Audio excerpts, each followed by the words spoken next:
Unapologetically Ambitious by Shellye Archambeau. Imposter syndrome is what happens when you start believing what an unjust society says about you. It is most common among girls and women, and especially women of color, but it can hit anyone who is bright and ambitious and walking into unfamiliar territory. Imposter syndrome appears as a feeling of unease, a lingering sense that you somehow don't deserve your own hard-earned accomplishments, that everyone else belongs except you.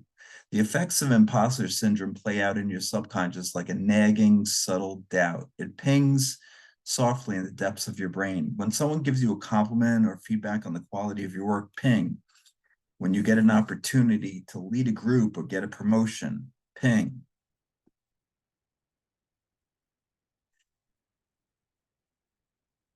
Does this sound familiar? Unchecked imposter syndrome can severely undermine your aspirations. If you don't truly believe in yourself, it's hard to push yourself to take the calculated risks necessary to reach your goals. You might spend a lifetime building all the skills and knowledge you need to succeed, but never gain the confidence to apply them. If you don't have a safety net you can trust within and around you, you might never find the courage to go after the educational degree, job, or the life you really want. No matter what bruises you sustained early in your life, be they physical or emotional, imposter syndrome doesn't need to limit you. You can learn to work with it. Here's how. Step one, realize you're in good company. Many accomplished people live with imposter syndrome. Its sly tendrils still sneak into my life at times, even today. Step two, notice those internal critical self-doubting voices when they talk to you and understand they are not telling you the truth. Don't believe them. Step three, believe the people who recognize your worth. We'll talk about these people in chapter 3. When people compliment you or promote you, they are doing so because you earned it. Take that at face value. Step 4, in moments when you aren't feeling confident, rather than letting imposter syndrome take the lead, adopt a fake it till you make it mentality, projecting the confidence you want.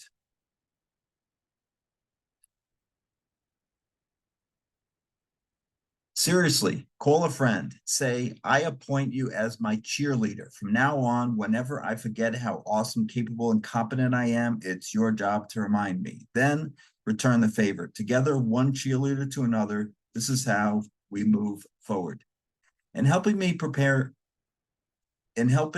me for my future, Mom didn't just tell me to decide what I wanted and go get it. She showed me how by setting a goal, making a plan, sticking with it, one choice, one trade-off at a time. Vision, determination, strategizing, and discipline. Whether you're a teenager plotting your way to adulthood or a mid-career professional looking to make a shift, these are the cornerstones for building the life you want.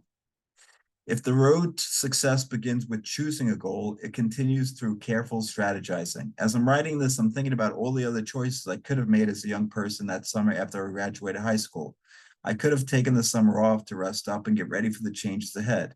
I could have taken an easier summer job at the stables or at an ice cream stand. I could have done the bare minimum at IBM and skated my way to payday. However, none of those options occurred to me. I did what I'd been encouraged to do my whole life. I worked hard, made trade-offs, and strategized towards my goals.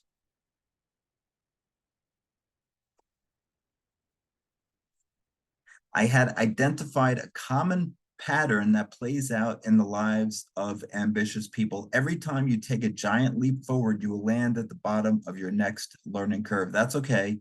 That's just how it goes. You might not know everything you need to know yet, but you can trust your ability to learn the ropes. In the wake of the Great Recession of 2008, many young people lost hope in the American dream, where my generation believed we had the power to shape our own lives. Young people today say they see success as something that's mostly reserved for the fortunate. That makes me sadder than I can say.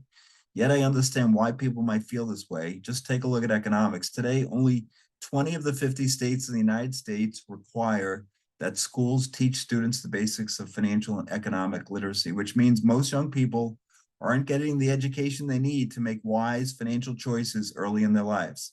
Luckily, we have the internet now, and a quick Google search will lead you to the financial advice you need. On top of that, today's College graduates are under greater financial strain than preceding generations, yoked with school loans and credit card debt as they attempt to launch their careers and grow their families. Worse, it's been well documented that women work harder for less money, rendering them less financially secure than men, not just in the US, but around the world. It's more difficult, though of course not impossible, for women to accumulate wealth, to maintain good credit, to plan for the future, to secure their own retirement, not to mention that the very real forces of inequality that still act as roadblocks to so many Americans.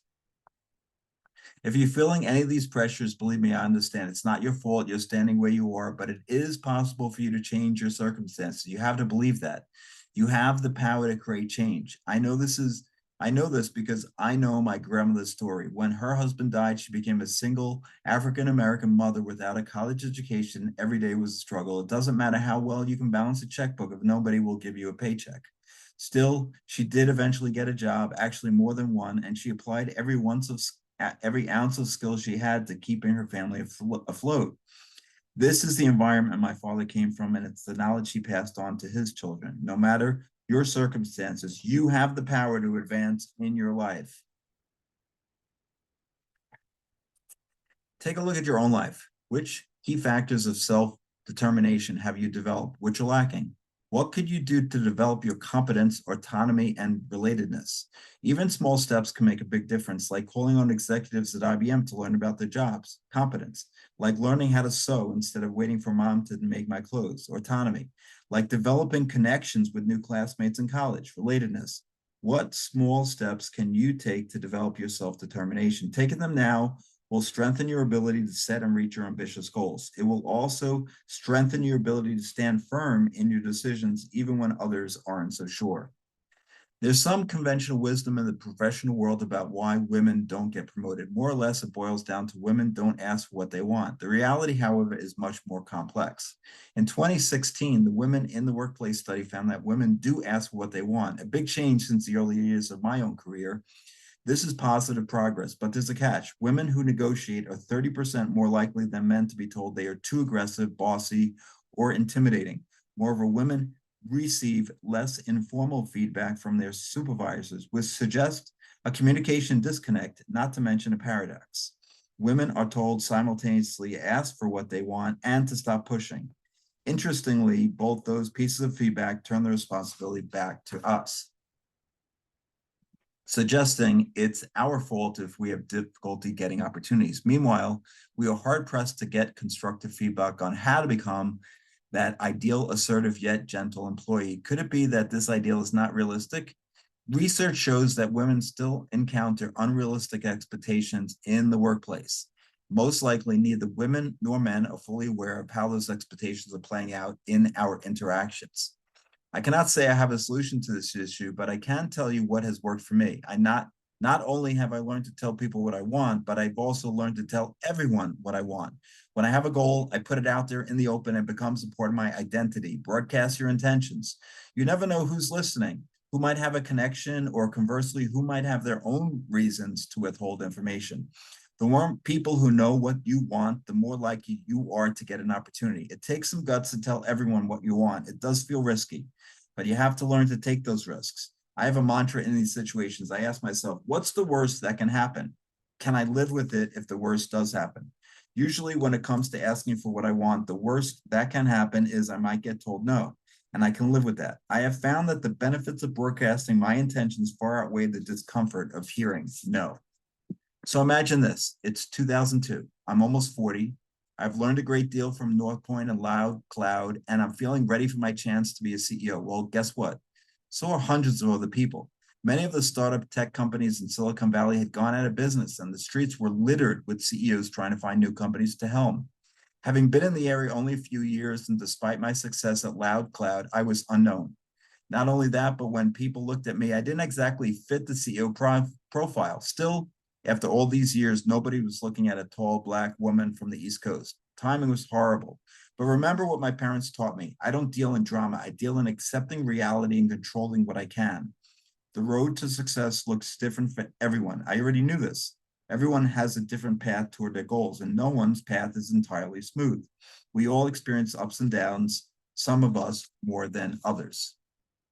There's an underlying belief in America that no matter who you are, if you just work hard enough, everything will work out for you. That's not true. It's more like if you work strategically, you can improve the odds you'll succeed. I believe each of us is carrying a backpack. In that backpack are all the things you've been handed in this life. You don't get to control what's in your backpack.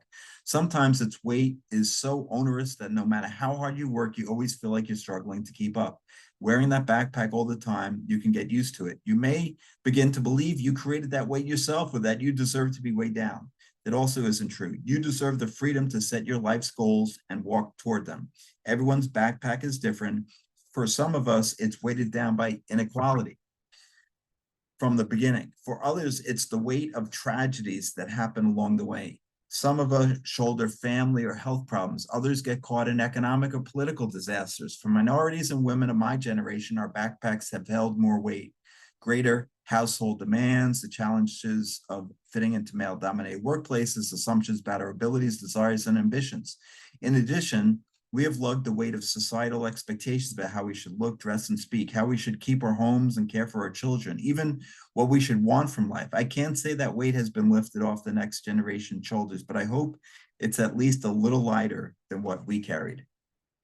Which brings me to my next point. You need to be building your network all the time, not just when you want something. In fact, aim for most of your interactions to be spent providing help or value to others. Give more than you take. It's not just the generous thing to do, but it also puts you in a position of power instead of weakness. This is especially important for people who may see themselves as marginalized or lacking opportunities and privilege. Establish yourself in the terms of what you have to offer rather than on what you might need. Doing so will affect your own sense of self-worth just as much as it affects the impression you make on others.